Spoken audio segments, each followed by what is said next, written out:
ইরানের মাটিতে হামলা করে যেন নিজের পায়ে নিজেই কুড়াল মারল যুক্তরাষ্ট্র। আহত পাক যেমন শেষ মুহূর্তে ঝাঁপিয়ে পড়ে, তেমনি পাল্টা আঘাতে গর্জে উঠেছে তেহরান। হামলার জবাবে মধ্যপ্রাচ্যে থাকা মার্কিন ঘাঁটিগুলোকে টার্গেট করেছে ইরান। ইতোমধ্যেই ড্রোন ও ক্ষেপণাস্ত্র ছুড়ে সৌদি, কাতার সহ মধ্যপ্রাচ্যের 5 দেশে থাকা মার্কিন ঘাঁটিতে ভয়াবহ হামলা চালানো হয়েছে।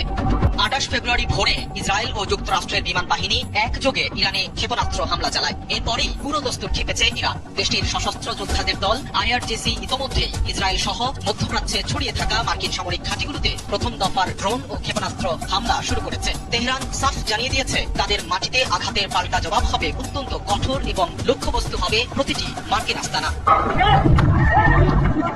ফরাসি সংবাদ সংস্থা ও ইরানের নিজস্ব গণমাধ্যম বলছে, মধ্যপ্রাচ্যের অন্যতম বৃহৎ মার্কিন ঘাঁটি কাতারের আল উদেইদ, কুয়েতের আল সালেম, সংযুক্ত আরব আমিরাতের আল থাফরা এবং বাহরাইনে অবস্থিত মার্কিন পঞ্চম নৌবহরকে লক্ষ্য করে ইরান বৃষ্টির মতো মিসাইল ছুড়েছে। এই ঘাঁটিগুলো বছরের পর বছর ধরে ওই অঞ্চলে মার্কিন আধিপত্যের প্রতীক হিসেবে কাজ করে আসছিল, যা এখন ধ্বংসের মুখে।